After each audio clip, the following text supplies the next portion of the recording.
Buongiorno, buongiorno, ben ritrovati con la prima edizione dei nostri telegiornali. Buon venerdì 10 luglio alle 13, l'appuntamento con Ecovisioni con Andrea Ferrazzi. Quindi parleremo ancora una volta di sostenibilità e di ambiente, tema sempre attuale visto la situazione climatica con la terza ondata di caldo in arrivo, ma anche dei temporali previsti per domani. Insomma, la dualità ormai costante del tempo.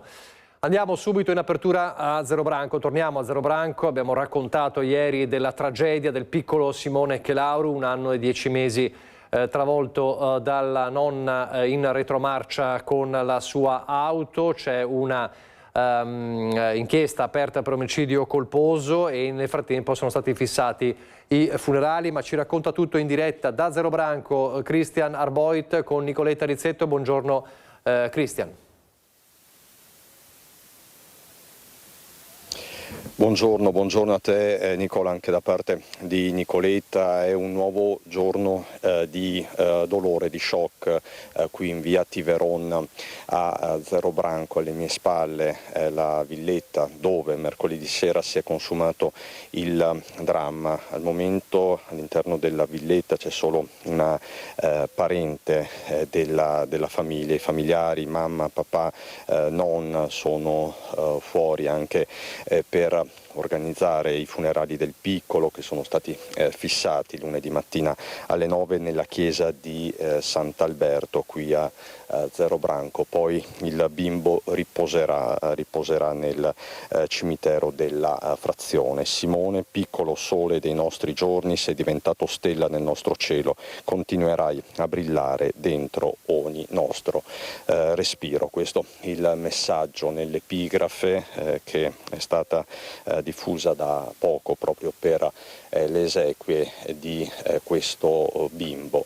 Ti dicevo, una giornata intrisa di dolore con i vicini di casa che stanno abbracciando questa famiglia, si stanno occupando della mamma, del papà, della sorellina, di tutti. Hanno portato anche del cibo, quindi è un'assistenza non solo psicologica, è un'assistenza anche materiale fatta di piccoli gesti.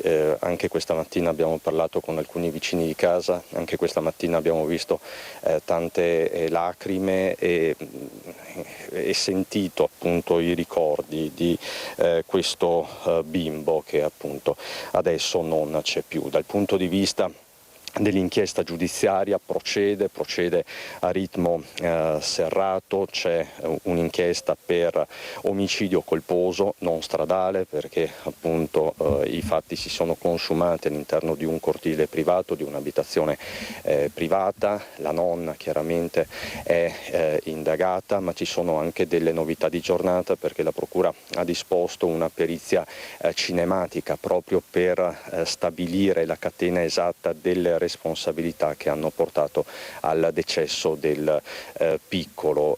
Chiaramente c'è un fascicolo anche per omessa vigilanza, ma non ci sono al momento nomi nel registro degli indagati. Si procede con la massima solerzia, ma anche con la massima cautela. Facciamo il punto di questa inchiesta nel servizio, con il servizio di Daniela Sizia. Dolce, affettuoso, 1 anno e mezzo, voglia di vivere, tanta voglia di vivere. Le lacrime della vicina che è corsa fuori appena ha sentito le urla disperate dei genitori e della nonna. L'ho ucciso io, gridava la donna, urla che hanno squarciato il silenzio di un giorno d'estate. In via Tiveroni il gelo di una tragedia impossibile da accettare. Il nastro che delimita la zona dove è avvenuto il drammatico incidente. Il piccolo Simone, 1 anno e mezzo, è morto travolto dall'auto guidata dalla nonna che stava facendo retromarcia per parcheggiare. La donna e i genitori continuano a ripetere disperati. Non capiamo come possa essere accaduto. Un momento prima era con noi, un secondo dopo non c'era più. Là sì, dentro il cancello, proprio si era messa proprio così, all'indietro, di solito lei si gira, fa così, fa all'indietro. E gli ho detto, mi raccomando, tenetelo per mano, un secondo che si è girata, un secondo. È stata lei a chiamare subito i soccorsi. Ce l'aveva per manina il papà, è normale. Sono bambini, è questione di un secondo, signora, questione di un secondo. È proprio sfuggito, questo è stato un secondo proprio. La nonna non si è proprio neanche accorta? No, purtroppo no. Era già sopra quando si è accorta. Il dolore è troppo forte, la vicina conosce bene la famiglia. Questa notte ha accolto a casa la sorellina di Simone, che al momento del drammatico incidente si trovava in auto con la nonna. Ho cercato di consolarla, ho cercato di dire stai tranquilla, tornerà a casa pur di farla rilassare, di dormire, ma questo no, io non ho dato nessun annuncio, ovviamente la sorella sono a compito dei genitori, quindi sono stati i genitori stessi stamattina a darle l'annuncio. Tragica. La sorella l'ha cercato tanto, questo bambino l'ha cercato tanto. Voleva tanto il fratellino, questa sorellina. Quando l'ha cercato chiedeva mamma voglio il fratellino, mamma voglio il fratellino, gli chiedeva la sua mamma. La procura ha aperto un fascicolo. La nonna Valentina, che lavora presso una casa di riposo, è indagata per omicidio colposo, ma gli inquirenti stanno valutando altri profili di responsabilità colpose, fra queste la mancata sorveglianza. L'auto della nonna è stata posta sotto sequestro, la famiglia piegata dal dolore. Purtroppo sono devastati anche loro, specialmente la nonna.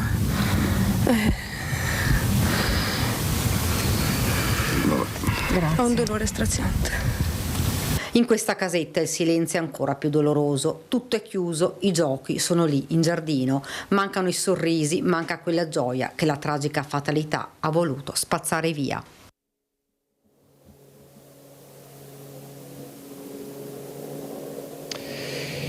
I genitori sono descritti ovviamente come distrutti dai vicini di casa, la nonna che fatica addirittura a reggersi in piedi dopo lo shock di mercoledì sera. Quindi potete immaginare lo strazio qui in via Tiveron. Poco fa abbiamo anche parlato con la collega della mamma del piccolo.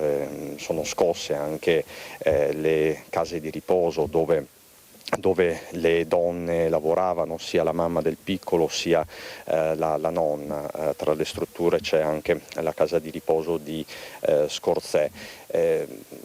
Questa signora ci diceva anche non è il momento di giudicare, quindi qualsiasi tipo di intervento anche sui social, qualsiasi tipo di parola in questa fase, in questo momento, è una parola in più, è una parola di troppo. A proposito c'è anche un messaggio diretto del sindaco di Zero Branco Luca Durighetto ai leoni da tastiera che in queste ore si sono sbizzarriti sui social. Luca Durighetto che parla di una comunità provata anche da altri incidenti. Per il momento ti lascio alle parole del sindaco Nicola e dopo il servizio, subito dopo il servizio, ti restituisco la linea.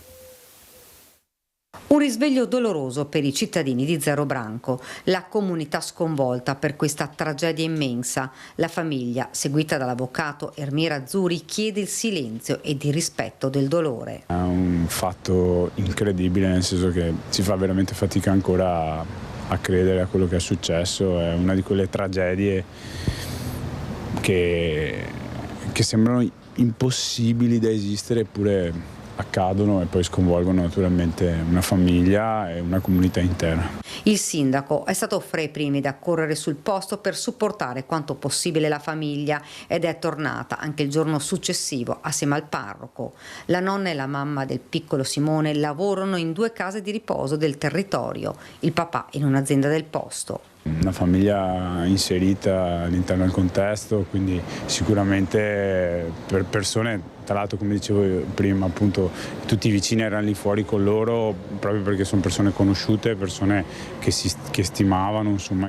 Il sindaco si è poi scagliato contro i leoni da tastiera che hanno postato sui social commenti shock su questa tragedia. Ho letto certi commenti ieri sera sotto la notizia dell'investimento che non hanno nulla di umano, che poco hanno a che fare con la vita di per sé e che non so dove fossero residenti queste persone, e auguro a loro che la vita sia sempre bella, piacevole e sorridente. Ma a volte forse bisognerebbe veramente fermarsi. In via Tiveron è stato un via vai di amici e parenti. Conosco tutta la famiglia, conosco il bimbo, conosco tutti, ma non è che non so come sia successo. È tutto. Lo sguardo si abbassa, il capo chino, le parole si fermano, troppo grande la tragedia. La Procura di Padova ha aperto un fascicolo al momento contro ignoti in seguito a una segnalazione denuncia in relazione a 4 morti sospette di pazienti ricoverati al centro cardiochirurgico Gallucci di Padova. La segnalazione sarebbe stata fatta dalla Regione del Veneto dopo un esposto da parte di alcuni cardiochirurghi dello stesso reparto padovano che avrebbero ipotizzato che non si sarebbe fatto tutto il possibile per salvare 4 pazienti di 56, 23, 59 e 60 anni ricoverati per problemi cardiaci e poi deceduti nel centro di eccellenza della cardiochirurgia e dei trapianti di cuore italiana. Destinatari della missiva il DG dell'azienda ospedaliera, il direttore sanitario, la rettrice dell'Università di Padova e lo Spisal, tutti informati di una serie di rilevanti criticità organizzative e gestionali. Questo della missiva della segnalazione che ha portato all'apertura di questa inchiesta delicata che riguarda un centro di eccellenza come il centro trapianti Gallucci di Padova. Vi daremo conto ovviamente di tutte le novità di questa vicenda.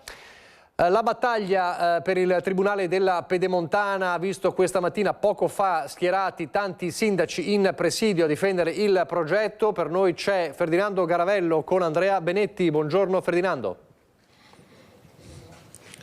Buongiorno anche ai nostri telespettatori. Qui siamo nello spazio davanti a quello che diventerà il Tribunale della Pedemontana. Adesso non c'è nessuno, anche perché i sindaci sono tornati tutti alle proprie attività. C'erano 37, forse più, fasce tricolori, quasi 200 persone in tutto per dire ancora una volta sì alla riapertura di questo presidio.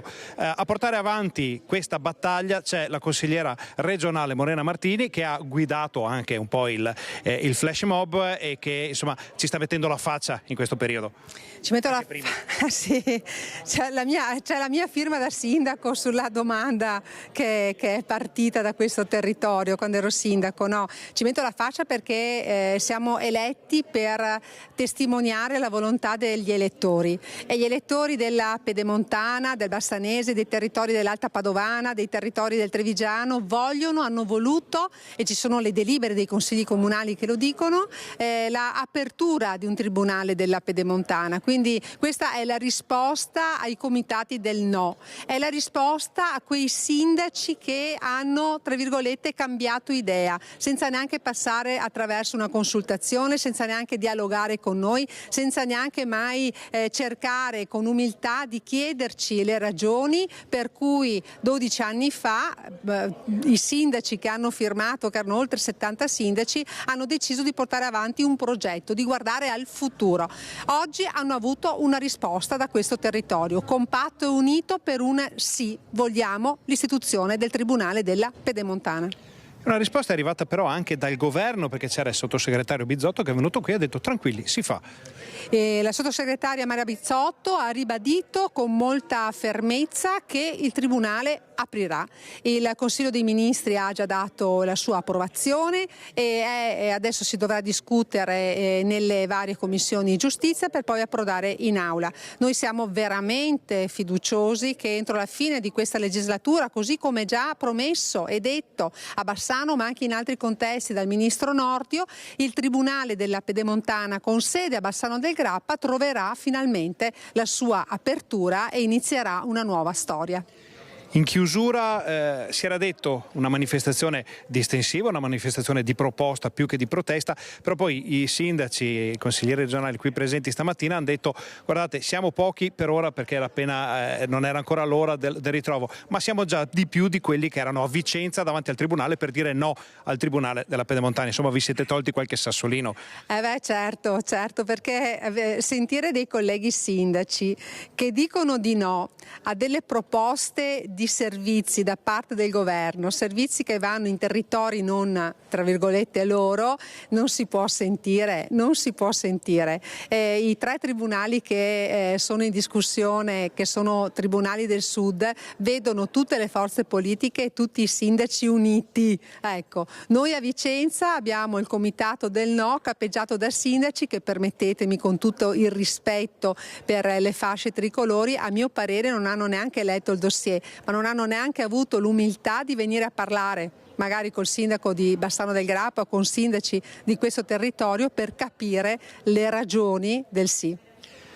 Avete capito, qui la situazione è comunque piuttosto calda, una battaglia che riprende slancio perché si era un po' rallentata in attesa delle decisioni del governo. Con quello che abbiamo sentito qui oggi, insomma, ne avremo da raccontare ai nostri telespettatori. Vi cediamo la linea e ringraziamo la consigliera Morena Martini.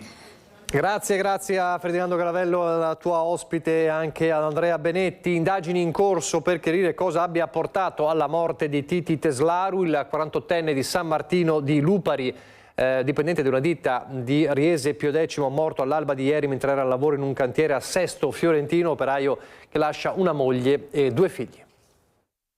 Doveva essere il suo ultimo giorno di lavoro prima di tornare dalla moglie e dai suoi 2 figli piccoli. Invece Cornel Titi Teslaru a casa non c'è mai tornato. Il 48enne, originario della Romania ma residente a San Martino di Lupari nell'Alta Padovana, è morto all'alba di ieri mattina in un cantiere di via Lucchese a Sesto Fiorentino, alle porte di Firenze. Dipendente di un'azienda trevigiana, la B&B Laser di Riese Pio X da circa un mese era impegnato con una squadra di colleghi nei lavori di pavimentazione del cantiere. Secondo una prima ricostruzione, intorno alle 6 del mattino sarebbe sceso dal macchinario che stava guidando per il livellamento del calcestruzzo, quando, per cause ancora in fase di accertamento, il veicolo lo avrebbe travolto schiacciandolo. I soccorsi sono stati immediati, l'operaio è stato trasportato in ospedale in condizioni gravissime, ma è deceduto durante il tragitto in ambulanza a causa delle gravi lesioni riportate. Sul posto sono intervenuti i sanitari, le forze dell'ordine e i tecnici dello Spisal. Il macchinario è stato posto sotto sequestro. Gli accertamenti dovranno ora chiarire se l'incidente sia stato causato da un errore umano o da un malfunzionamento del mezzo. Unanime il cordoglio della comunità di San Martino di Lupari. Una tragedia che ci addolora profondamente, dichiara il primo cittadino Nivo Fior. Non è più ammissibile che alla mattina si esca per andare al lavoro senza sapere se si farà mai ritorno alla sera dalla propria famiglia. E intanto Chiara Gribaudo, presidente della commissione d'inchiesta sulle condizioni di lavoro in Italia, commenta il ritardo nel deposito delle motivazioni della sentenza per il processo sulla morte di Mattia Battistetti, lo ricorderete, vittima del lavoro nel cantiere a Montebelluna nel 2021, un ritardo già denunciato qualche giorno fa proprio ai nostri microfoni da mamma Monica. La famiglia Battistetti chiede giustizia da troppo tempo, scrive Gribaudo, e il ritardo nel deposito delle motivazioni della sentenza non fa che rimandare quel momento. È irrispettoso nei confronti di chi resta e a loro va la mia vicinanza istituzionale e personale, perché dopo una discussione distribuita su quasi 8 mesi, scrive Gribaudo, con il penultimo rinvio di quasi 3 e una camera di consiglio della durata di soli 58 minuti, ora non si può lasciarli in attesa per tutti questi mesi, 3 mesi di slittamento per il deposito delle motivazioni della sentenza, e dunque si muove anche la commissione a Roma sulla questione Battistetti. Era stato smascherato dalle Iene il massaggiatore olistico di Preganziol, accusato di violenza sessuale, condannato ieri a 6 anni e 6 mesi di reclusione. Alberto Buzzo, 42 anni, di Preganziol, pubblicizzava la sua attività sui social e riservava le sue prestazioni a donne di età compresa tra i 25 e i 50 anni. L'uomo era accusato di violenza sessuale e lesioni personali ai danni di alcune donne che si erano rivolte a lui come coach olistico. Per la procura di Treviso avrebbe invece approfittato delle condizioni di fragilità delle sue pazienti per abusare di loro.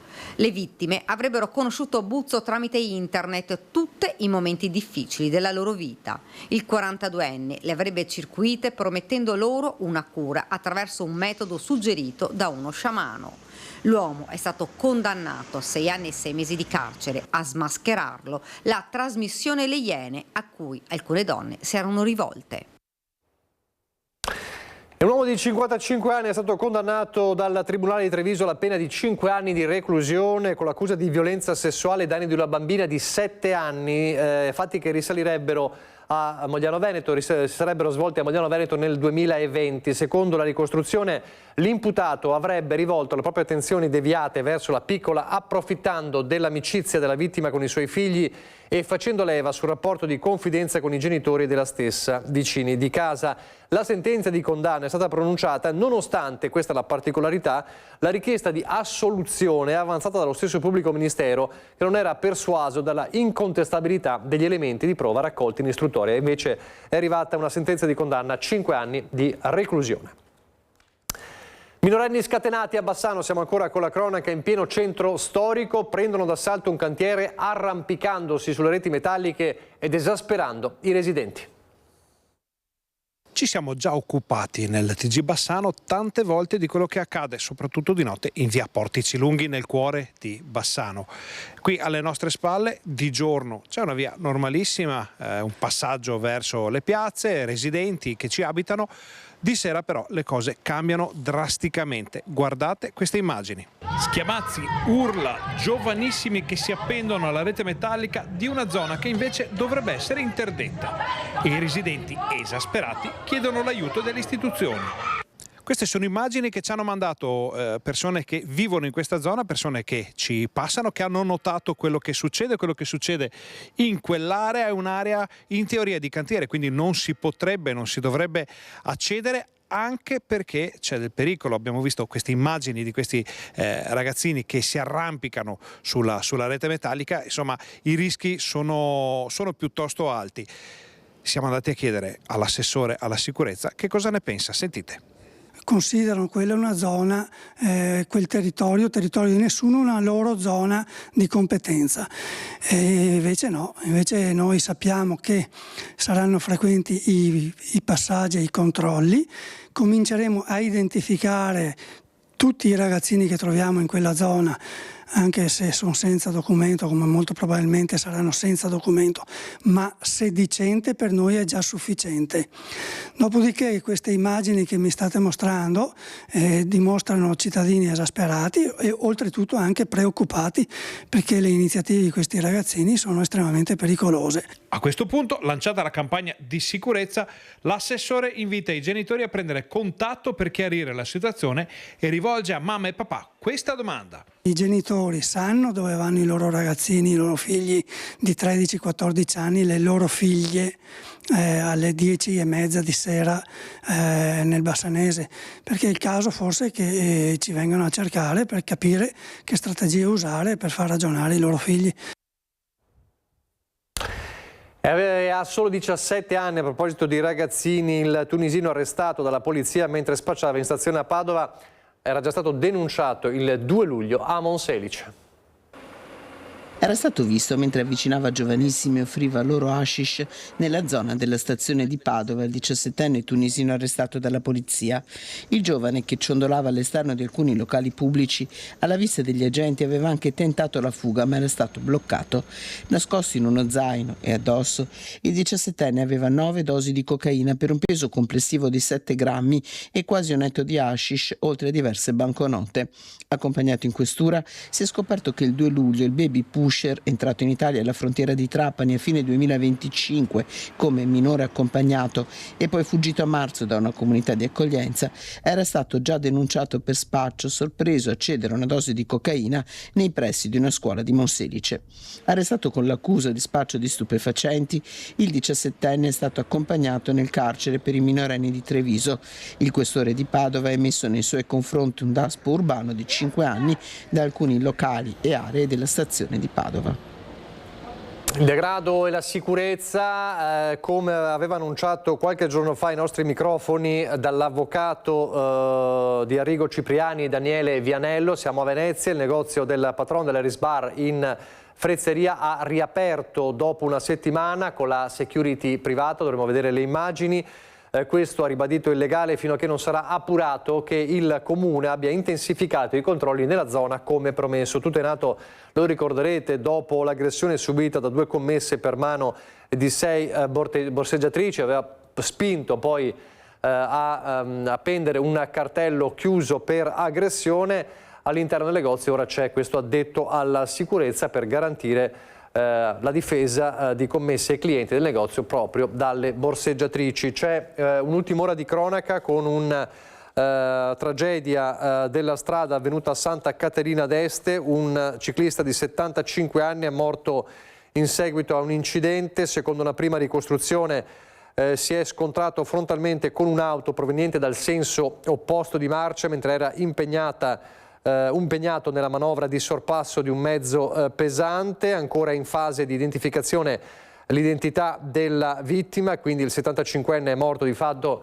mentre era in corso questo sorpasso tra un'auto e un mezzo pesante. Sul posto il SUEM 118 che ha potuto soltanto constatare il decesso del 75enne e per i rilievi ovviamente ci sono i carabinieri. Lasciamo la cronaca ma ci torniamo fra pochissimo. È cronaca anche il fatto che siamo in piena crisi idrica e piena emergenza idrica. Fra poco vedremo come ci sono già autobotti in azione nel Vicentino, nella zona tra Montorso e Arzignano, e intanto diverse realtà mettono in pratica e predispongono un piano di emergenza idrica, come accade a Mirano. Ilaria Marchiori, buongiorno.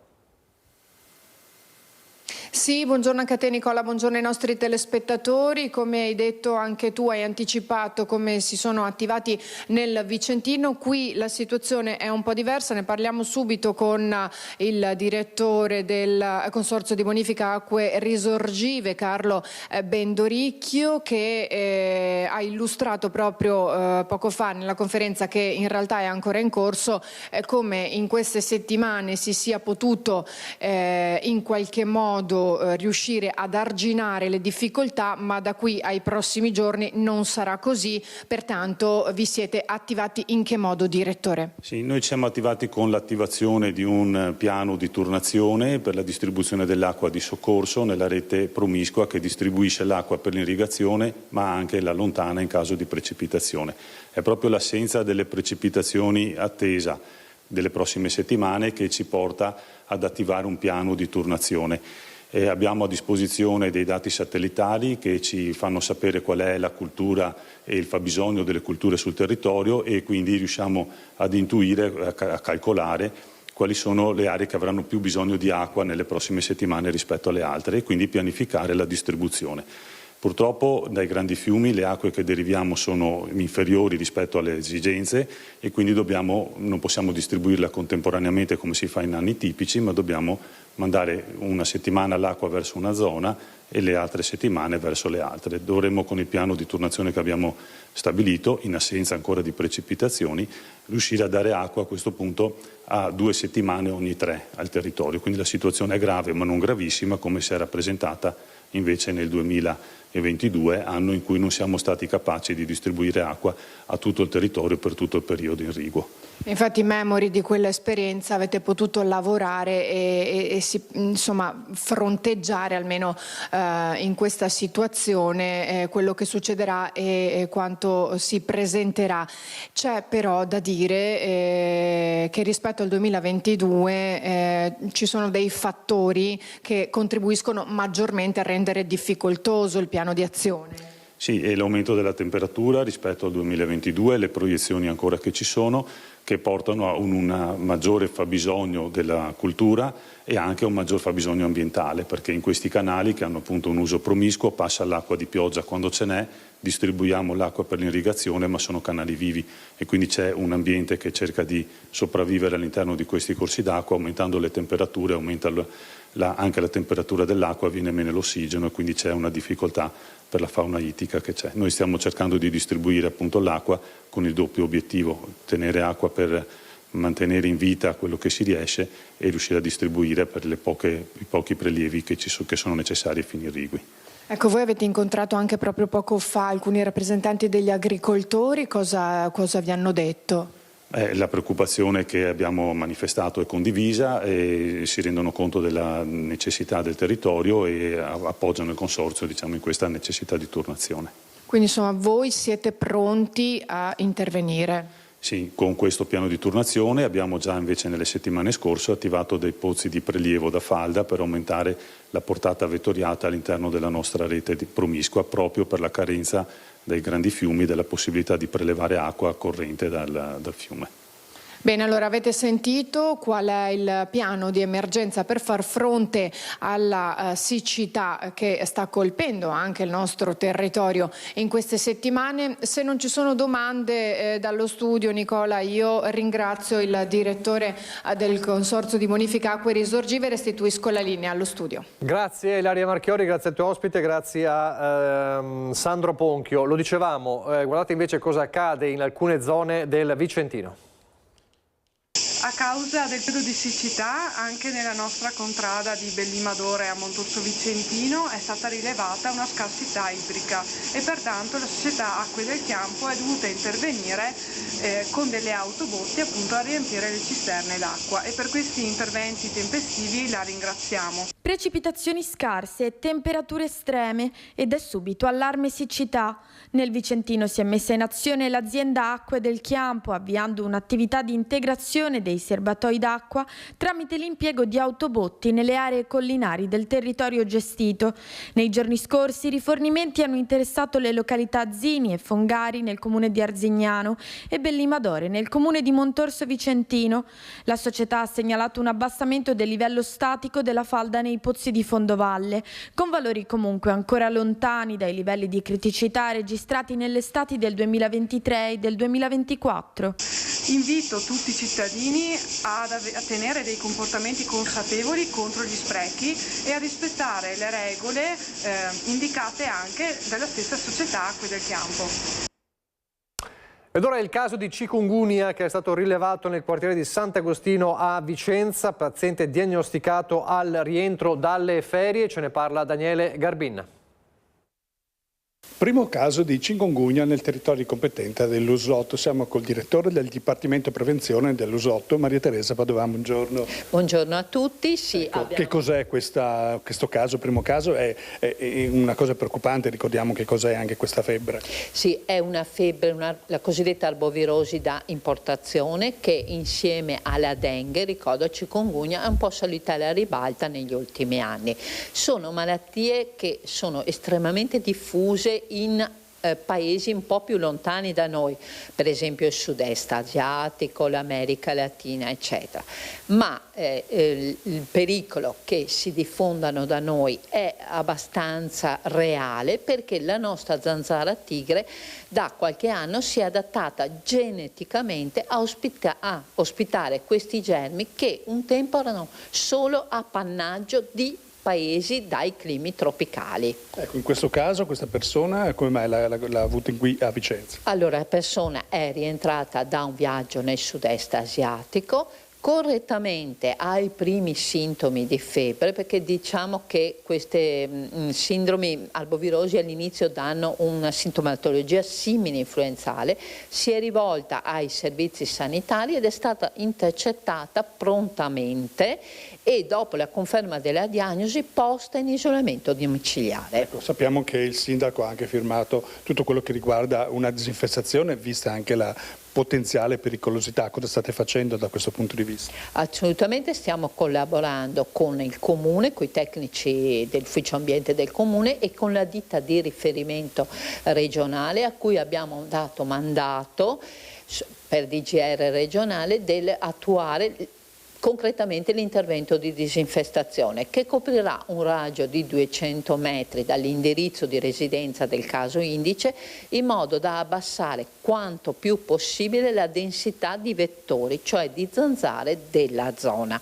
Questo nella consapevolezza appunto che le zanzare potrebbero trasmettere la malattia se hanno appunto un soggetto infetto. Questo allora è la buona notizia, in questo momento tutto è sotto controllo ed era importante dare questo segnale. Ma cosa si può fare per prevenire, per esempio in questo periodo anche di vacanze, per cui le persone vanno anche in territori a rischio?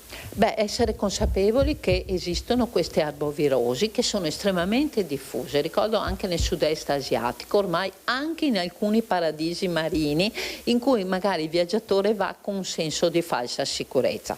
Quindi noi nei nostri consulenze per viaggio raccomandiamo sempre, tanto un'attenzione a diminuire quanto più possibile le punture con i repellenti eccetera, ma poi anche un'attenzione al ritorno, a monitorare tempestivamente alcuni sintomi, anche la febbricola, e rivolgersi tempestivamente al proprio medico di base e ai servizi sanitari di riferimento. Cambiamo argomento. Troppe le aggressioni agli agenti di polizia penitenziaria nell'ultimo periodo al carcere Due Palazzi di Padova. Un incontro in prefettura questa mattina, ce ne parla Marta Zatta. Sono 6 gli agenti rimasti feriti nella casa circondariale di Padova nell'ultimo mese, tra il 1° di giugno e il 2 luglio. Proprio il 2 luglio l'ultima aggressione dove 2 agenti della polizia penitenziaria sono stati feriti, fatti finire in ospedale da parte di un detenuto. Ecco quindi perché questa mattina in prefettura si sono incontrati, si sono riuniti i sindacati della FSN CISL per chiedere un intervento massiccio da parte della prefettura. Innanzitutto hanno chiesto un implemento dell'organico della polizia penitenziaria, degli agenti di polizia penitenziaria, e allo stesso tempo anche una riduzione dei detenuti all'interno della casa circondariale. Questa mattina appunto l'incontro, e i sindacati se ne sono andati con una promessa. Ascoltiamo quale. Gli agenti, la pianta organica ottimale prevista per lavorare nei limiti di sicurezza è di circa 130, attualmente abbiamo 135 agenti in pianta organica. Abbiamo invece un sovraffollamento molto sensibile dei detenuti, quindi molto sentito, che è una forbice che va dai 220, abbiamo toccato anche i 270 detenuti su un istituto dove la capienza massima è di 188 posti letto. Sono dei lavoratori e delle lavoratrici e hanno servitori dello Stato e meritano tutto il rispetto, e quindi per questo siamo venuti qua in prefettura. Il prefetto che ci ha comunque accolto ha preso le nostre istanze e si farà appunto facilitatore verso gli organi competenti per portare e cercare insomma di migliorare la situazione. Oggi finalmente ci portiamo una promessa che va rapportata ai tavoli superiori, quindi anche direttamente al Dipartimento dell'amministrazione penitenziaria e allo stesso Ministero, la richiesta di un nostro sensibile aumento della pianta organica dell'istituto per quanto possibile, e per quanto possibile un sensibile calo dei detenuti, soprattutto per quanto riguarda i detenuti definitivi, che ci porterebbe di nuovo a lavorare alla gestione dei detenuti in attesa di giudizio o giudicabili in modo più tranquillo.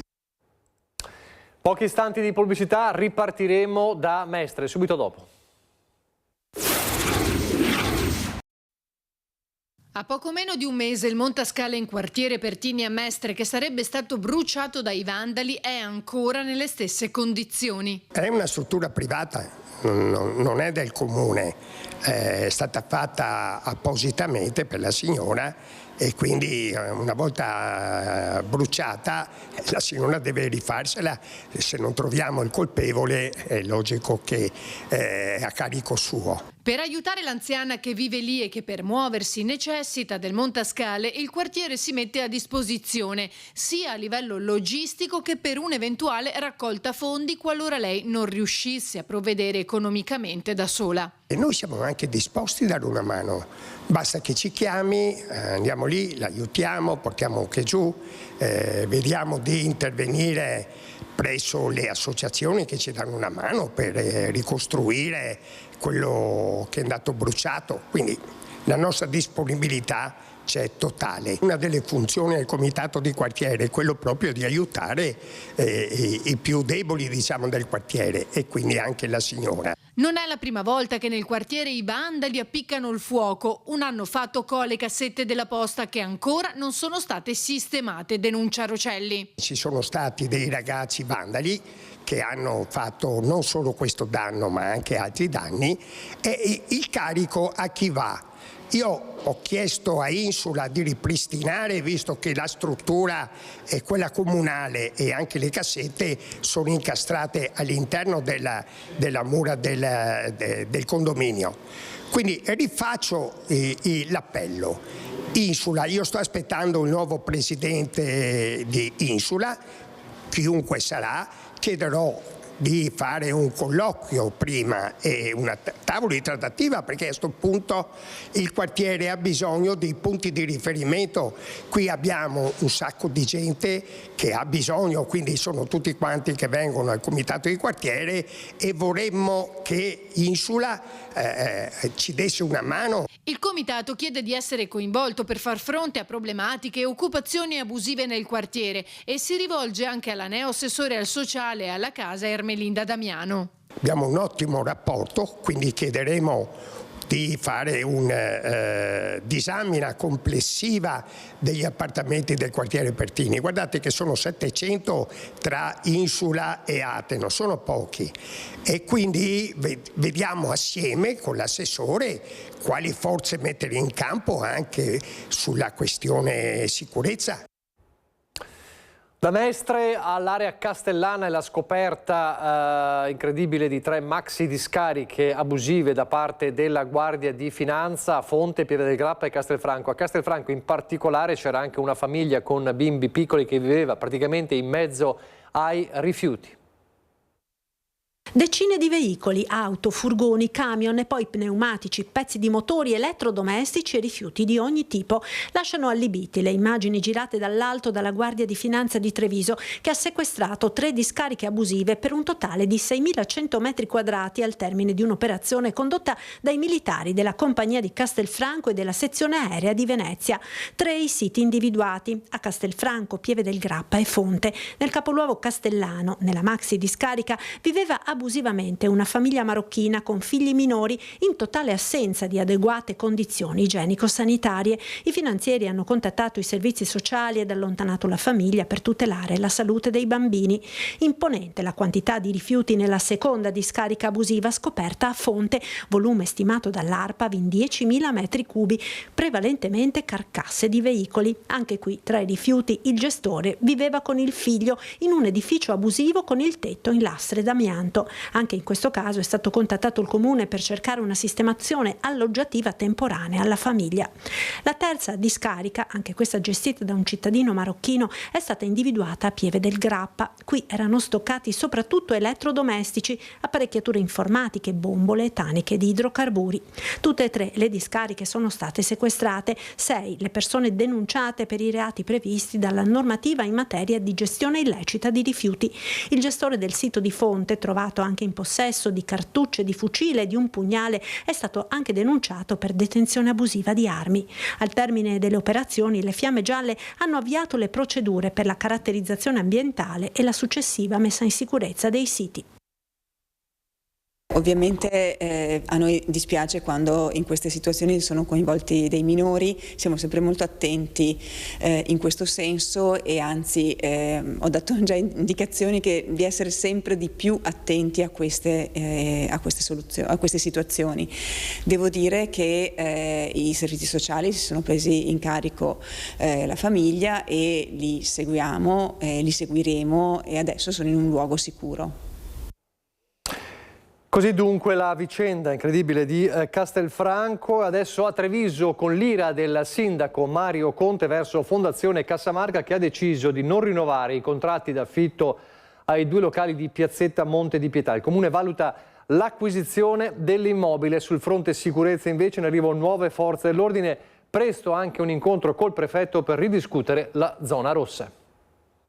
Noi eravamo all'oscuro di tutto, quindi è stato un fulmine a ciel sereno anche per noi, però proprio in queste ore con gli uffici stiamo valutando anche la possibilità di farci avanti per acquisire l'immobile e ridar vita a quel punto di raccolta per i giovani. Comune disposto ad acquisire l'immobile di Piazza Monte di Pietà, da cui entro fine mese i 2 frequentati locali che lo occupano, La Pace e Clockroom, dovranno andarsene, avendo ricevuto via PEC dalla proprietà, vale a dire Fondazione Cassamarca, la comunicazione che il contratto di locazione non sarà rinnovato. Il sindaco Conte si dice dispiaciuto e deluso e si mostra palesemente contrariato. Modalità inaccettabile, dice, quella di Fondazione, e finalità che non fanno bene alla città, perché la piazza dietro al palazzo della prefettura, uno dei punti più animati del centro, rischia di spegnersi se lì verranno ricavati degli uffici.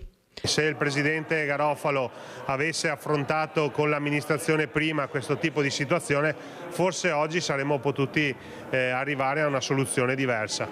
Non è stato fatto così.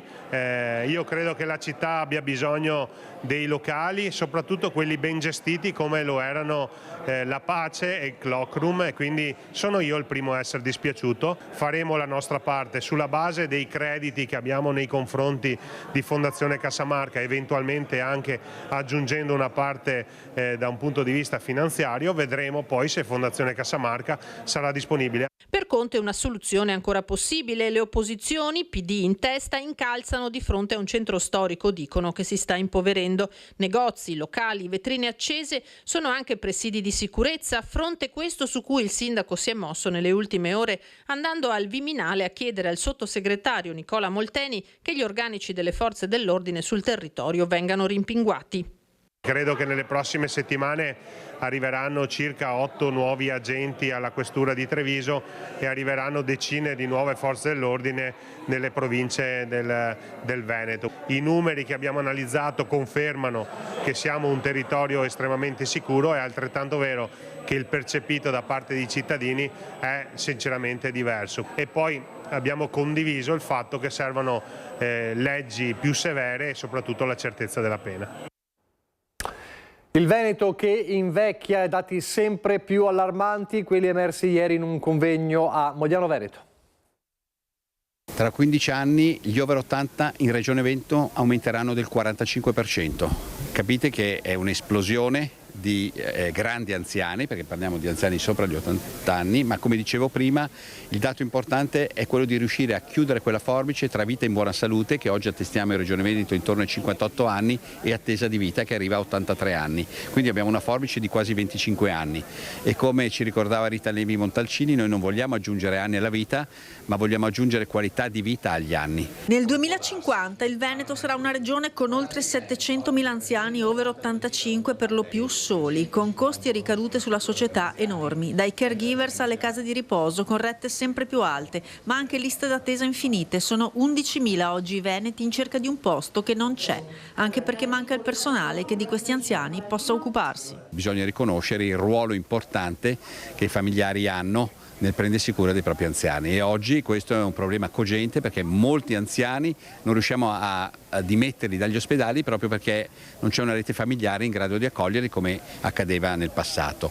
Pensate che noi stiamo ancora ragionando con la legge 833 del dicembre 78, la famosa legge Anselmi, quando in questo momento la piramide sociale si è completamente invertita. Una volta avevamo 4 bambini, 2 genitori, un nonno, oggi abbiamo un bambino, 2 genitori e 4 nonni. Bisogna costruire nuove strutture? Sicuramente ci sarà bisogno anche di nuove strutture, questo è un problema serio, perché con i dati che ci dà la CGA di Mestre dobbiamo affrontare questa sorta di tsunami di invecchiamento della popolazione a cui dobbiamo dare comunque delle risposte come società. Si punta allora molto anche sulla prevenzione e un invecchiamento più sano ed attivo. Molto della nostra salute dipende dal nostro atteggiamento, dalla nostra capacità di correggere i nostri stili di vita e quindi abbandonare i fattori di rischio, ad esempio il fumo, e soprattutto fare attività fisica. Molto critiche tutte le associazioni che hanno partecipato al convegno, da ANAP a Confartigianato fino ai medici di famiglia. Il grido unanime è quello che lo Stato e le istituzioni oggi debbano fare molto di più. Noi siamo dentro a una morsa legata ai costi di gestione, al personale che è molto difficile da trovare, e una consapevolezza che le famiglie sono in difficoltà e un'assenza totale della politica. Cioè, questo è un paese che deve mettere il tema dell'invecchiamento della sua popolazione tra i punti principali dell'agenda politica nazionale e regionale. Tema della sanità sempre in primo piano. Un dato che è emerso ieri sugli incassi dei comuni a livello nazionale, i comuni capoluogo soprattutto, ma non solo, per le multe per eccesso di velocità, quindi con l'uso di autovelox, telelaser e tutor. Ebbene, ci sono 3 comuni capoluogo veneti nella top 10, Padova addirittura al 4° posto, ci sono anche Treviso e Venezia. Padova è la quarta città italiana per incassi da multe per eccesso di velocità. Nel 2025 gli autovelox hanno portato nelle casse del comune oltre 5.700.000 euro. È quanto emerge da un'analisi di Facile.it sui rendiconti pubblicati dalle amministrazioni comunali. Davanti al capoluogo Euganeo si piazzano Firenze con quasi 20 milioni di euro, Bologna con oltre 9 milioni e Milano con quasi 7 milioni. Nella top 10 dei capoluoghi anche altre due città venete, Treviso con quasi 2 milioni e 900.000 euro e Venezia con oltre 2 milioni e 600.000. Tra i comuni non capoluogo spicca invece Cittadella che supera i 3 milioni e 450.000 euro di incassi. A livello nazionale le multe per eccesso di velocità rappresentano più di un terzo di tutte le sanzioni del codice della strada e hanno fatturato ai comuni oltre 248 milioni di euro. Numeri che confermano quanto il controllo della velocità sia ormai una componente necessaria per la sicurezza stradale, con effetti evidenti anche sui bilanci dei comuni. Stiamo facendo un lavoro importante da un punto di vista delle riscossione dei crediti che abbiamo distribuiti, quindi ringrazio l'ufficio ragioneria, l'assessore Schiavon. L'obiettivo nostro è azzerare le multe perché i conducenti rispettano i limiti, rispettano il codice della strada. Rispettare i limiti, rispettare il codice della strada significa mettere in sicurezza se stessi e le vite degli altri. Detto questo, nel momento in cui qualcuno non rispetta le regole è giusto che venga sanzionato e chi viene sanzionato è giusto anche che paghi. Noi stiamo facendo un'azione importante di riscossione del credito proprio perché sono risorse che poi vengono investite nella sicurezza stradale e nella messa in sicurezza delle arterie della nostra città. A Venezia adesso, dalle nuove tecnologie allo sviluppo del porto fino alla possibilità di un hub delle terre rare, Venezia si confronta su nuovi progetti di sviluppo economico in un incontro a San Marco. A dettare l'agenda il sindaco Venturini. Bisogna lavorare molto per attrarre funzioni a maggior valore aggiunto, quindi affiancare ai classici pilastri del turismo, del settore pubblico, dell'università, anche importanti settori strategici legati appunto all'informatica, al biotech, alla medicina e anche altre filiere importanti. C'è un futuro economico di Venezia al di là del turismo, di un settore pubblico che in un capoluogo di regione è particolarmente esteso o al di là delle grandi università cittadine, ed è per il sindaco Venturini quello di cui si è avuto un primo esempio con il Maxi Polo tecnologico che sorgerà all'ex ospedale al mare del Lido. Rappresenta uno dei modelli che vorremmo prendere ed estendere anche ad altre zone della città, in scala anche diversa, però 700-800 posti di lavoro altamente qualificati, programmazione software, ricerca informatica, ricerca medicale, che saranno collocati al Lido nei prossimi 4 anni, potranno essere anche presi a modello per altri investimenti analoghi. E poi c'è anche lo sviluppo di Porto Marghera, l'attrazione di nuove produzioni legate ai data center, all'intelligenza artificiale o lab di terre rare o materie prime critiche.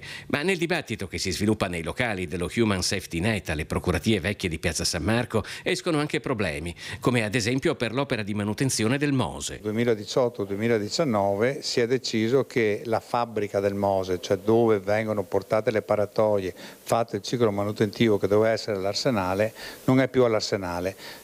E non si è detto dove si fa. Senza questo è praticamente impossibile fare 8-9 paratoie all'anno e quindi in un decennio fare il ciclo. Fare la manutenzione è fondamentale, ma serve anche un'infrastruttura necessaria e che serve un investimento, quello che stiamo cercando. Nell'ambito dello sviluppo economico c'è poi un'arma in più che Venezia, attraverso la sua notorietà, la sua storia e la sua bellezza, si può giocare. Le fondazioni internazionali che stanno aprendo a Venezia danno una proiezione di Venezia nel mondo che va coltivata, va anche utilizzata per attrarre anche altri tipi di investimenti grazie al soft power che deriva da questo tipo di presenze.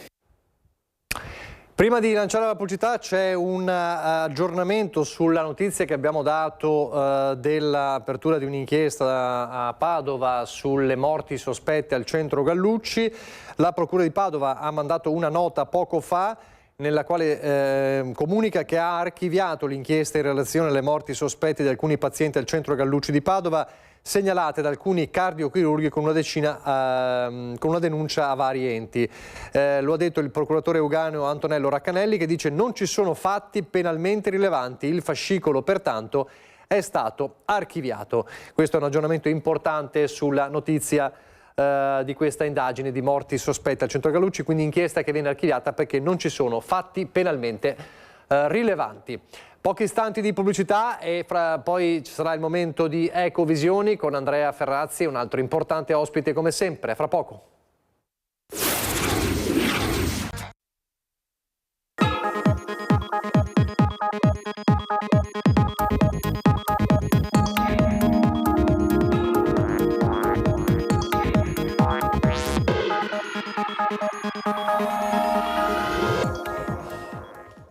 Eccoci, allora è il momento di Ecovisioni. Intanto un saluto consueto, un buongiorno ad Andrea Ferrazzi. Buongiorno a lei, buongiorno a tutti.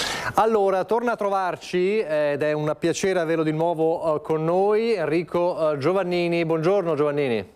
Buongiorno a voi. Lo ricordo a tutti, insomma è stato più volte Ministro della Repubblica ed è direttore scientifico di ASVIS, l'Alleanza Italiana per lo Sviluppo Sostenibile, e nonché Deus Ex Machina, lo definisco così, di Ecosistema Futuro, che è questo progetto importante all'interno di ASVIS. Oggi parleremo proprio di futuro, partendo da un articolo che lei ha scritto e che è stato pubblicato dall'Osservatore Romano e che dice tutto, il domani è già qui, nel quale lei fa un interessante parallelismo tra una costituente di cui fra poco parleremo e che è nata da pochi giorni, e l'Assemblea Costituente che i nostri padri, insomma, costituenti realizzarono per stendere nero su bianco la nostra Costituzione. Ci ricorda l'età media dei nostri padri costituenti? Beh, era un'altra Italia ovviamente, l'età media era intorno ai 30 anni e i padri e le madri costituenti avevano poco più di 40 anni. Oggi in Italia abbiamo un'età media molto più alta che crescerà nei prossimi anni e dunque anche l'età dei politici è aumentata. In Parlamento oggi l'età media è intorno ai 55 anni, 51 anni, chiedo scusa, che non è il massimo perché ci sono state anche legislature con 55 anni, ma è un aumento forte rispetto alla scorsa legislatura perché con il taglio del numero dei parlamentari sono stati mandati a casa i più giovani. I più vecchi, diciamo così, i senior si sono tenuti stretto il loro seggio e questo è un problema perché ormai è evidente che giovani e meno giovani hanno visioni abbastanza diverse su come deve essere il futuro del nostro paese e quindi bisogna trovare forse un modo di dare molta più voce ai giovani, ai ragazzi e alle ragazze. Anche perché loro diciamo sono quelli che possono immaginare meglio di tutti il futuro. Fra poco arriveremo allora all'Assemblea Nazionale del Futuro che sarà a Parma nel 2027, per la quale è nata una costituente importante, ecco il parallelismo con la costituente. Ferrazzi, ci sono i presupposti in Italia, nel nostro paese, per guardare al futuro in un certo modo? Ma se non ci fossero bisognerebbe appunto crearli e quindi il progetto, in questo caso appunto dell'ASVIS, è quantomeno importante e forse anche fondamentale. Il nostro paese è un paese, diciamolo pure, anche per vecchi, no? Utilizzando il titolo di un'opera importante che avevo ricevuto ha riscosso un certo successo qualche anno fa.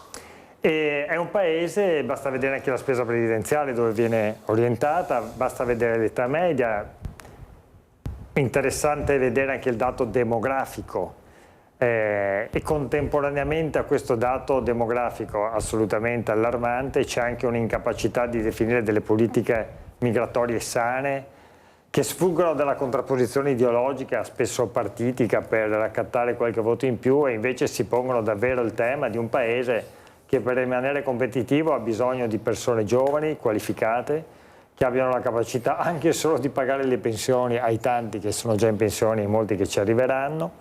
Voglio ricordare che a livello internazionale l'Italia è uno dei paesi con la crisi demografica più acuta, insieme certo ad altri, il Giappone, il sud della Corea, ma questo definisce un declino se non ci sarà la capacità di pensare al futuro e di ribaltare il concetto, non rincorrere quotidianamente le scelte che magari demagogicamente possono fruttare qualche voto in più alle prossime elezioni, ma viceversa immaginare gli obiettivi di fondo nel quali vogliamo consegnare il nostro paese, per esempio al 2050, e lì a ritroso costruire le politiche. Ecco, sarebbe interessante andare a vedere, e appunto so che ASVIS lo sta facendo con grande competenza, come le politiche in Italia vengono costruite. C'è questo approccio di responsabilità che è un approccio fondamentale anche per continuare ad avere benessere, ricchezza diffusa e quindi continuare ad avere un paese che possa essere appunto un paese di qualità.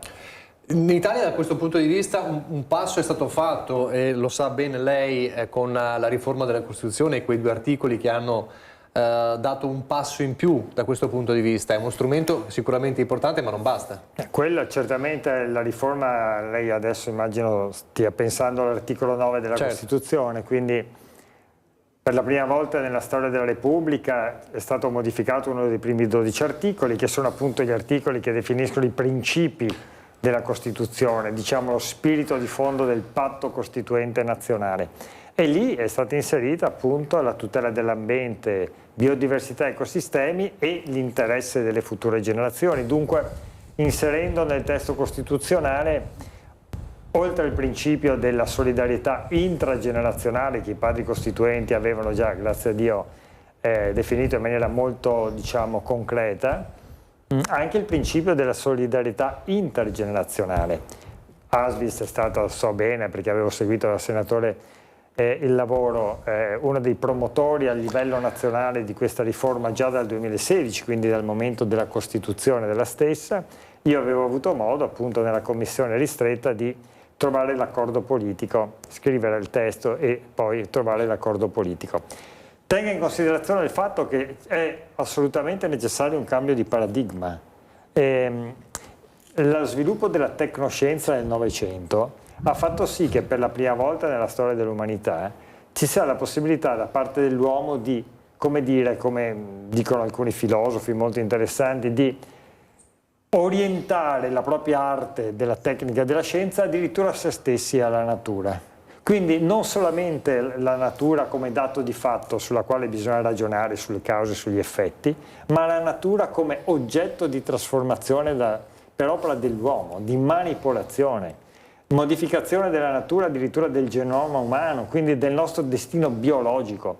Allora grandi pensatori già nel Novecento hanno iniziato a porre questa questione, dicendo ma è sufficiente la filosofia classica che dice che dobbiamo pensare al qui e ora e quindi alle relazioni umane e casomai alla persona stessa nelle relazioni, o è necessaria invece una nuova etica che inserisce un'altra dimensione, che è la dimensione del tempo?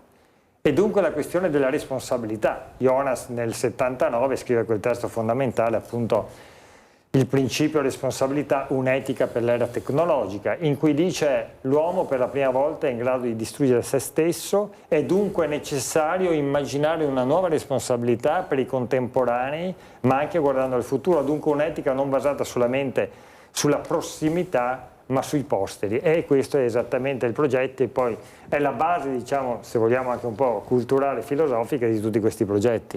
Peraltro Giovannini, ASVIS ha dato la spinta importante per la nascita nel 2025 della valutazione di impatto generazionale, che è un termine che ci dice tutto. Esatto, dopo aver modificato i principi della Costituzione ci siamo domandati, sì, ma in pratica come si fa ad approvare delle leggi che non siano in contrasto con questo nuovo principio? E dunque io ne parlai con la ministra Casellati e lei, essendo d'accordo con questa idea, introdusse in un disegno di legge che poi è stato approvato a novembre del 2025 questa VIG, la valutazione di impatto generazionale. Cosa vuol dire in pratica?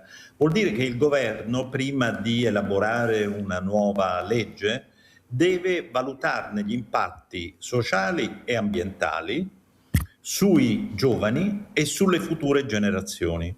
Come farlo è complesso, ma ci sono vari paesi europei e non solo che lo stanno facendo da alcuni anni.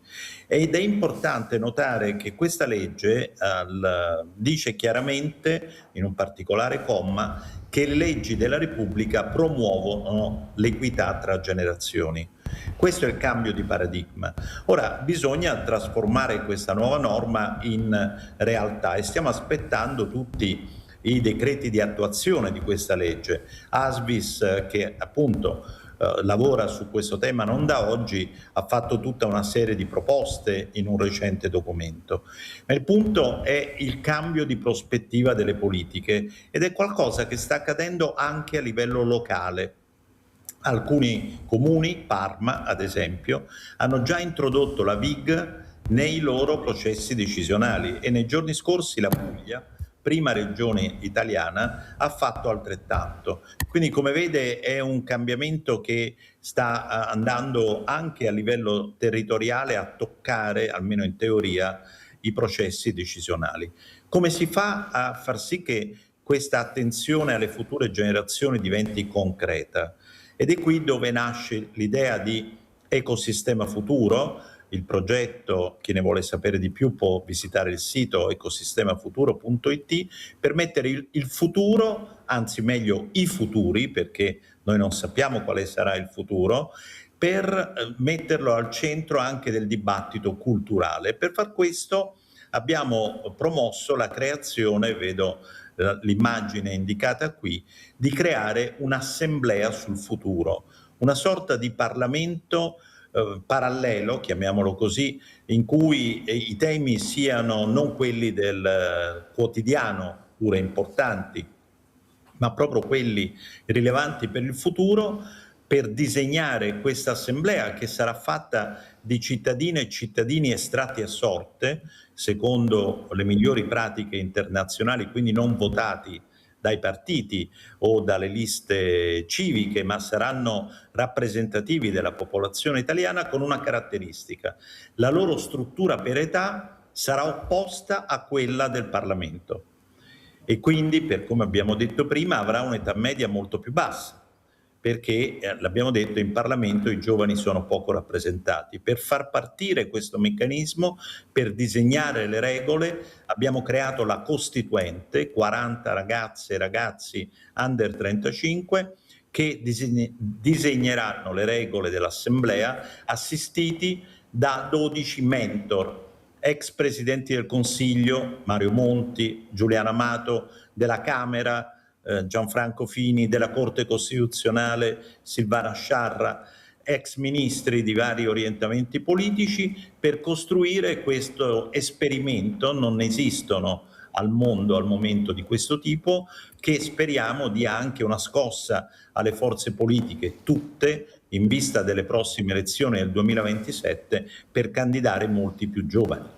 Peraltro leggo che nel corso della seduta sono state definite le regole di funzionamento e la Costituente è presieduta dai 2 membri più giovani, una ragazza di 19 anni e un ragazzo di 21, quindi proprio in linea con questo concetto del futuro. E la stessa cosa accade nelle 4 commissioni che si occuperanno dei diversi aspetti delle regole, ma i segretari di commissione e della Costituente sono invece i più anziani, sempre under 35. Questo per dire che servono tutte le competenze, non soltanto quelle dei più giovani. E questo è un percorso che porterà poi all'Assemblea Nazionale del Futuro nel 2020, a metà 2027 a Parma. Citava prima Parma che tra le prime città ha introdotto la VIG, e quindi l'appuntamento è quello. Sarà nel 2027 la capitale europea dei giovani, e quindi è venuto immediato stabilire una collaborazione con l'amministrazione comunale che ospiterà appunto la prima riunione.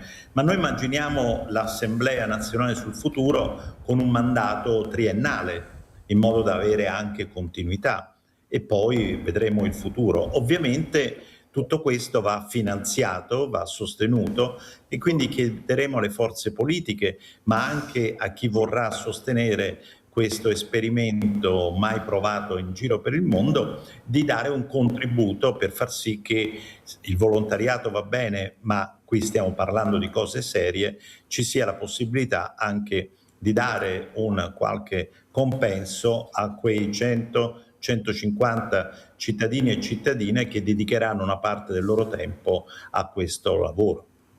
Ferrazzi, la base è questa, ed è una base di giovani, no? Perché sono i protagonisti del futuro, sono loro, e quindi è giusto che siano loro a pensare al futuro. Come questa base, questo motore si può far partire e può rompere gli argini, può rompere diciamo, il muro di paesi che hanno quasi tutti, ma penso ad alcuni paesi, penso in questo momento agli Stati Uniti ad esempio, che hanno come obiettivo principale il profitto a tutti i costi, il profitto su tutto? Ma guardi, innanzitutto quando si parla di futuro si parla di giovani, ma si parla di qualcosa di più, si parla delle future generazioni, perché spesso si fa un po' di confusione. La modifica dell'articolo 9 che abbiamo citato non parla esplicitamente di giovani, cioè non dice dobbiamo sviluppare delle politiche giovanili di un certo tipo, cosa peraltro fondamentale, ma va oltre, cioè dice noi dobbiamo pensare alle future generazioni, perché appunto, come dicevo prima, siamo nella condizione di mettere in crisi l'idea stessa di futuro. Se lei parla con i giovani, io lo faccio quotidianamente con i miei 30 nipoti, i miei 3 figli e i giovani che incontriamo nelle nostre varie attività, c'è una paura, c'è un'ansia nei confronti del futuro. Cioè la possibilità di aver modificato e di modificare e di aver già avuto gli effetti del cambiamento climatico, loro la toccano, c'è una sensibilità, se lei vede, che non c'è nella mia generazione, una sensibilità a quello che sta avvenendo, una sensibilità al mutamento del clima, una sensibilità alla vita sulla terra, alla vita nel mare. Sono tornato in questi giorni proprio da un'esperienza con delle persone che stanno lavorando a livello sugli oceani, cioè ragazze di 25 anni che piangono quando capiscono che gli oceani sono in crisi, cioè toccate anche emotivamente, cioè sono sensori davvero del dramma che sta avvenendo a livello mondiale, ed è un dramma che non ha una sufficiente consapevolezza da parte degli adulti, i quali magari la sera del disastro, del nubifragio, dell'ennesimo scioglimento del ghiacciaio, e quindi magari col disastro avvenuto appunto qualche anno fa anche qua vicino alla nostra Marmolada e via dicendo, si allarmano, ma poi non c'è la consapevolezza che bisogna agire. E la buona notizia è che la scienza oggi ci dice che ne conosciamo le cause. Il fatto che noi sappiamo quali sono le cause del cambiamento climatico è una buona notizia, perché se conosci la causa puoi dunque agire di conseguenza. Però serve la consapevolezza. Questa operazione molto interessante dell'ASVIS scuote il Paese.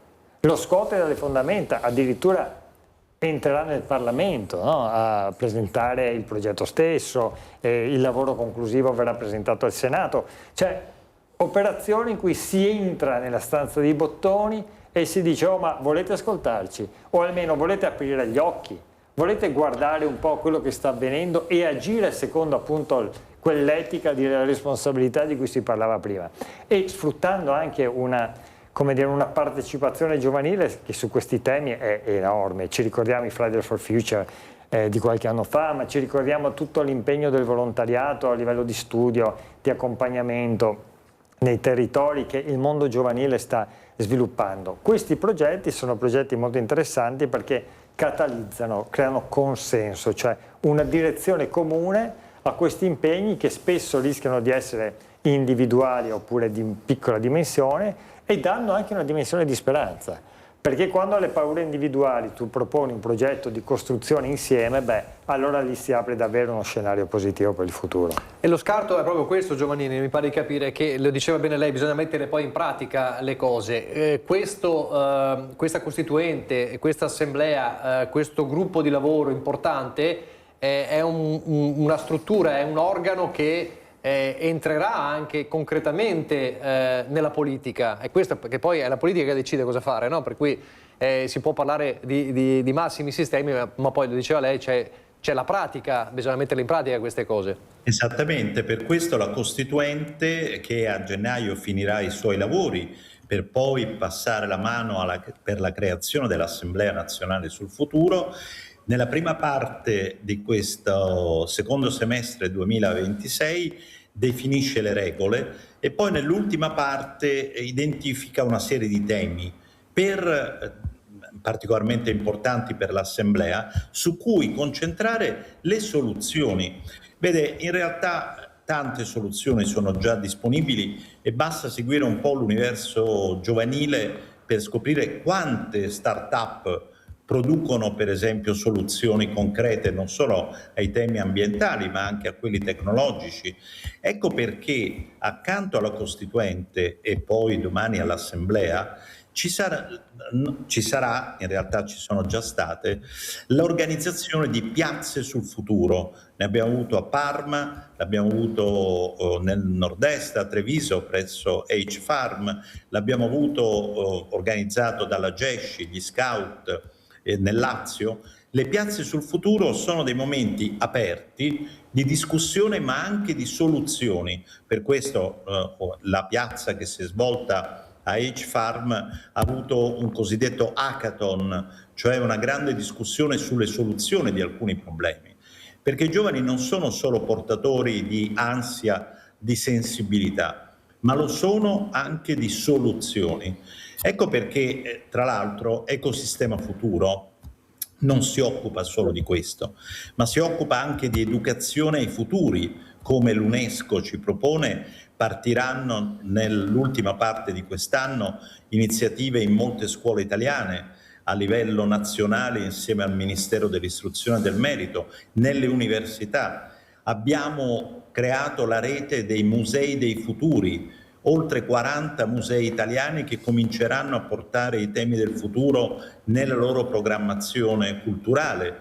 La ricerca, proprio la prossima settimana esce il primo cosiddetto Future Brief, cioè 5 pagine di sintesi di uno studio molto più ponderoso sul futuro del sistema sanitario nazionale, guardando a diversi scenari. Insomma, non vogliamo solo sensibilizzare, ma proporre soluzioni. Ed è qui dove i ragazzi hanno molto più ottimismo. Se lei guarda il cosiddetto barometro del futuro che abbiamo elaborato insieme alla casa di sondaggi Ipsos, alla società di sondaggi, si vede che i giovani pensano al futuro con molto maggiore ottimismo rispetto agli adulti e agli anziani. E perché questo è importante?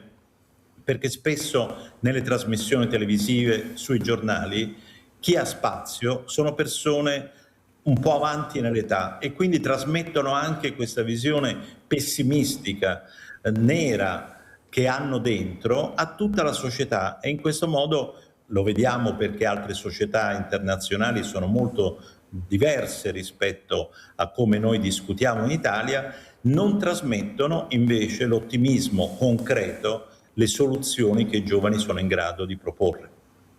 Lo stiamo vedendo adesso dal sito di Asvis, il barometro, eccolo qua, il barometro sul futuro, italiani concentrati sul presente, i giovani pensano al domani. Ecco, 8 persone su 10 pensano al futuro, soprattutto i più giovani.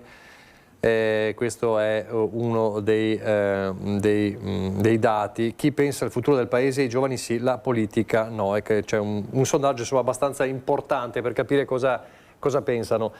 Lo chiedo anche a lei. Si interviene, si fanno proposte che possono entrare nella politica. Come si scardina la logica del profitto a tutti i costi delle lobby, delle grandi multinazionali, stante il fatto che, abbiamo detto tante volte, la sostenibilità conviene anche economicamente, ma quella logica lì è il vero nemico anche di chi poi propone le soluzioni?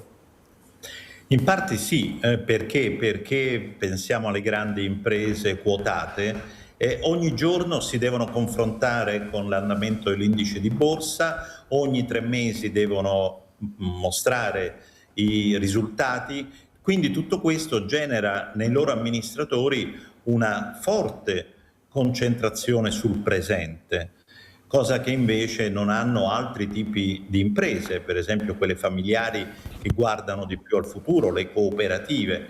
Dunque la discussione che stiamo avendo qui oggi è una discussione che ha a che fare anche con il futuro del capitalismo.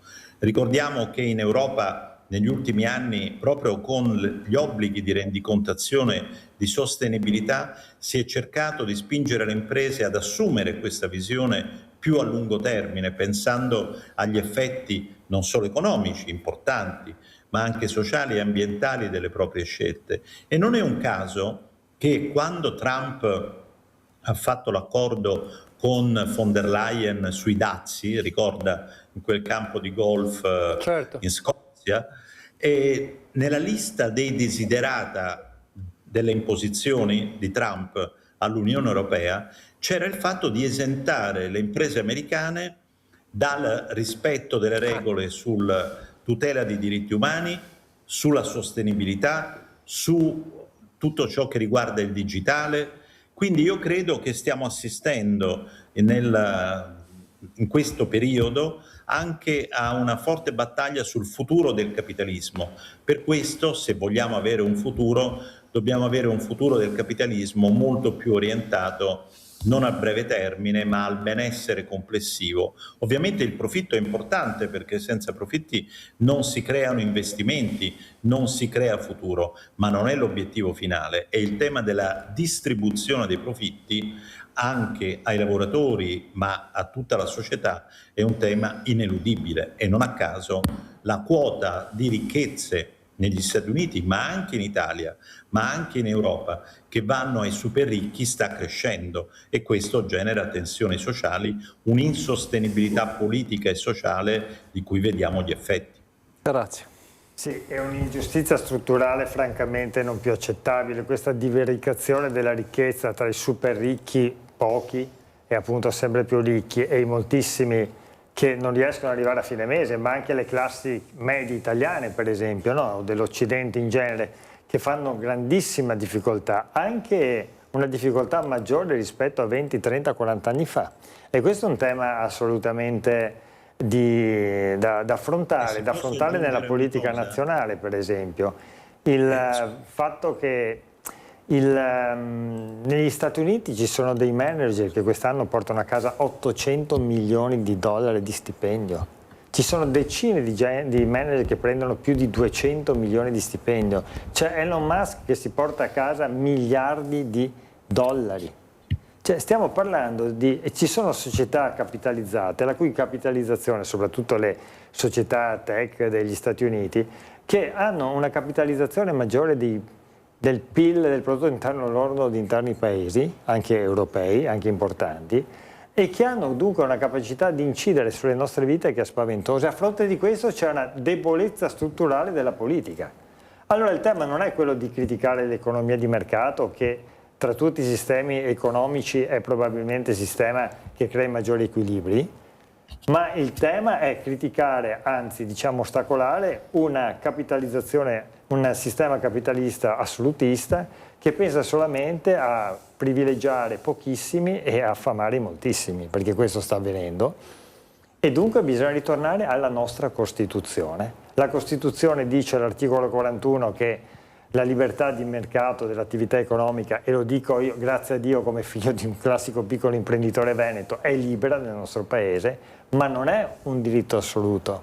Dice la nostra Costituzione, è orientata al bene della persona, alla sicurezza della persona, alla dignità della persona, anzi, aggiunge la nostra Costituzione, l'iniziativa economica pubblica e privata deve essere orientata a fini sociali e, abbiamo aggiunto, ambientali. Allora è all'interno di un'armonia di questo tipo, è all'interno di una politica che ha la capacità di definire delle regole di concorrenza, che consenta per esempio a tutti gli imprenditori di concorrere senza avere ostacoli monopolistici o oligopolistici che bloccano l'inventiva e la capacità per esempio delle grandi reti di imprese venete, che sono reti fondamentali anche per la ricchezza del tutto il territorio. Allora davvero l'impegno di cui si sta parlando in questa trasmissione è un impegno che va sulla sostenibilità, come abbiamo sempre detto, cioè una sostenibilità a 360 gradi, cioè una qualità della vita per difendere la dignità della nostra persona. Giovannini. Sì, solo due riferimenti rapidi. Lo squilibrio nella ricchezza in Italia è sempre più forte a favore dei più anziani e a sfavore dei più giovani, per tutta una serie di motivi che conosciamo bene, bassi salari, alta disoccupazione e così via. Ma sta nei prossimi anni per avvenire un fatto molto importante, e cioè la necessità di trasferire generazionalmente moltissime imprese italiane, la cui genesi è stata determinata dalla precedente generazione e adesso va trasferita a giovani. Non sempre questi giovani sono all'interno delle famiglie, ci dovremo porre seriamente anche sul piano normativo dei problemi su come favorire questa trasmissione intergenerazionale, perché altrimenti la tentazione è quella semplicemente di vendere l'impresa, capitalizzare e poi lasciare a non si sa bene chi il futuro di quei lavoratori e di quella fetta di mercato. Grazie, il tempo è finito. Ringrazio Enrico Giovannini per essere stato con noi. Seguiremo il percorso di Ecosistema Futuro e il percorso della Costituente verso l'Assemblea del 2027. Grazie e buon lavoro. Grazie, a presto. Allora c'è il tempo però per ricordare che la prossima settimana sarà l'ultima puntata di Ecovisioni di questa terza stagione e si chiude col botto. Parleremo del sistema, di come sta funzionando il mondo, diciamo così. La geopolitica, come sta andando? Chiudiamo l'estate, cioè iniziamo l'estate con l'attesa di un autunno che speriamo un autunno più di senso, più di pace rispetto a quello che stiamo vivendo in questi mesi un po' pazzi. Ne ragioneremo con Stefano Bonaccini, che è un europarlamentare già presidente della Regione Emilia-Romagna, e ragioneremo appunto sul ruolo dell'Europa nello scenario internazionale. Un ruolo debole, fragile, che invece il mondo richiede con maggiore forza. E ragioneremo dunque su cosa deve essere l'Europa in questa prospettiva, quali sono le forze politiche che lavorano nell'istituzione per rafforzare e indebolire, quale può essere il compito di tutti noi per far sì davvero che l'Europa possa contribuire a un mondo più giusto, più sano e anche più in pace. Allora, appuntamento settimana prossima ore 13 con Andrea Ferrazzi e Stefano Bonaccini. C'è solo il tempo per ricordarvi che adesso c'è il meteo. Peraltro vi dico, ultima ora c'è un bollettino della Regione Veneto. Tanto per cambiare, passiamo di allerta in allerta. Dal pomeriggio di oggi e domani allerta gialla per temporali intensi, forti raffiche di vento, locali grandinate. Ormai ci siamo abituati a questo altalena tra allerta gialla per il caldo e adesso l'allerta gialla per i temporali, quindi attenzione dal pomeriggio sera per eventuali nubifragi. Casa Pappagallo, ricetta del giorno, e poi il film La nostra vacanza in Scozia alle 16:19 circa. Grazie ancora, arrivederci.